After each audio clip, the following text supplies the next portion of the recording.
ஏற்றுக்கொள்ள முடியாத தவறுகளுக்கு மரணம் தான் தண்டனையா அப்படின்னு நீங்க கேட்டீங்கன்னா, அதுக்கு முன்னாடி நான் என்னோட கருத்தை இந்த வீடியோல பதிவு செய்ய வேண்டாம், இதற்கான வீடியோ போட வேண்டாம் அப்படின்னு நான் ரொம்ப உறுதியா இருந்தேன் ஒரு 2 தினங்களா. காரணம் என்னன்னா, நான் வாழும் பகுதி பார்த்தீங்கன்னா கோவை சூலூர் பாரதிபுரம். அந்த 10 வயது சிறுமி வாழ்ந்த தெருவிலிருந்து 2 தெரு தள்ளி தான் என்னோட இல்லம்.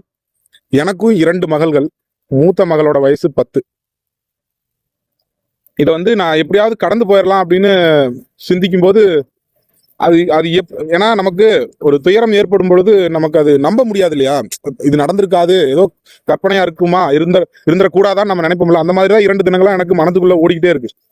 ஒரு 10 வயது சிறுமியை எடுத்துக்கொண்டு போய் கொடூரம் இழைத்து, முகத்தை சிதைத்து, கைகளை உடைத்து, கழுத்தை திருகி, இப்ப இந்த தவறை செய்தது அந்த 2 மனிதர்கள் தானா அப்படிங்கறத நீங்க உறுதி செஞ்சதுக்கு அப்புறம் நம்ம அந்த மனிதர்களுக்கு என்ன தண்டனை கொடுக்கலாம் அப்படின்னா, அரசர் காலத்திலிருந்து அரபு நாடுகள் வரைக்கும் ஏன் மரண தண்டனை கொடுக்குறாங்கன்னு தெரிஞ்சுக்கோங்க. மனித உயிர் என்பது இந்த உலகத்தில், இந்த அண்டத்தில் மகத்தான ஒன்று. அது அந்த 10 வயது சிறுமிக்கும் அதே உயிர் தான், அந்த தவறை இழைத்த அந்த 2 மனிதர்களுக்கும் அதே உயிர் தான். இப்ப நம்ம செய்ய வேண்டியது என்ன அப்படின்னா, அந்த 2 ஜென்மங்கள் இருக்குது இல்லையா, அந்த உயிர் மகத்தானதாக இருந்தாலும் கூட அது தங்கி இருக்கக்கூடிய அந்த உடல்கள் அரிப்பெடுத்தவை, திணவெடுத்தவை. அப்போ அந்த ஒழுக்கம் கெட்ட உடலிலிருந்து அந்த உயிர்களை விடுவிக்க வேண்டியது நம் ஒவ்வொருவரின் கடமை, அரசின் கடமை. ஏன்னா ஒரு தவறை இழைத்து விட்டான் அப்படிங்கிறதுக்காக ஒருவன் மேல் இருக்கக்கூடிய கோபத்தினால் மரண தண்டனை கொடுக்கப்படல வரலாற்றுல, இப்பவும் கூட அதற்காக கொடுக்கப்படுவதே கிடையாது. அந்த உயிர் மகத்தானது, ஆனால் அந்த உயிர் தங்கி இருக்கக்கூடிய உடல் ஒழுக்கம் கெட்டது. அப்ப அந்த உடலில் இருந்து அந்த உயிருக்கு விடுதலை தர வேண்டிதான் மரண தண்டனை கொடுக்குறாங்க. அந்த உயிர் திரும்பவும் பேராற்றலின் பாதத்தின் அடியில் சென்று சேர்ந்து மீண்டும் நல்ல ஒழுக்கமான உடலில் பிறவி எடுத்து வரட்டும் அப்படிங்கிறதுக்காக இந்த மரண தண்டனையை கண்டிப்பா கொடுத்தே தீரணும்.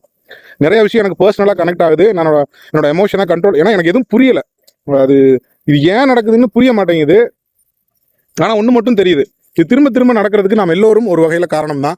அவரவர்கள் தனி மனித ஒழுக்கத்துடன் இருக்கணும். நம்ம குழந்தைகளுக்கு ஒழுக்கத்தை சொல்லிக் கொடுக்கணும். ஆண் பிள்ளையோ பெண் பிள்ளையோ ஒழுக்கங்களை சொல்லிக் கொடுத்து வளர்க்கணும். அப்படி சொல்லிக் கொடுத்து வளர்த்தும் கூட சில நேரங்களில் இந்த தவறுகள் நடக்கும் பொழுது அதற்கு முழு பொறுப்பேற்க வேண்டியது நம்மை ஆளுகின்ற அரசு தான். அது மன்னரா இருக்கலாம், மக்களாட்சியா இருக்கலாம், எதுவா இருக்கலாம். ஆனா நான் திரும்பவும் இன்னொரு கருத்தை பதிவு செஞ்சேன். தயவு செஞ்சு இந்த பாட்டெல்லாம் போட்டு எடிட் பண்ணி வீடியோ போடாதீங்க, தயவு செஞ்சு செய்யாதீங்க. அப்புறம் இந்த அரசாங்கத்தை தொடர்ந்து கேள்வி கேட்காதீங்க. அவங்களுக்கு ஒண்ணுமே தெரியல, ஒரு மண்ணும் தெரியல, என்ன நடக்குதுன்னு புரிய மாட்டேங்குது. அவர்களை விடுங்க, அவர்களுக்குள் விவரம் தெரிந்தவர்கள் இருப்பார்கள். கண்டிப்பா இந்த குழந்தைக்கான நீதி இந்த சமூகத்தில் கிடைத்தே தீரும். நம்ம நம்புவோம், கண்டிப்பா நடக்கும். ஆனா அந்த உயிர்களை, அந்த உடம்பை விட்டு விடுதலை செய்ய வேண்டியது நம்முடைய கடமை. இதை நான் பதிவு செய்யறேன். நன்றி, வணக்கம்.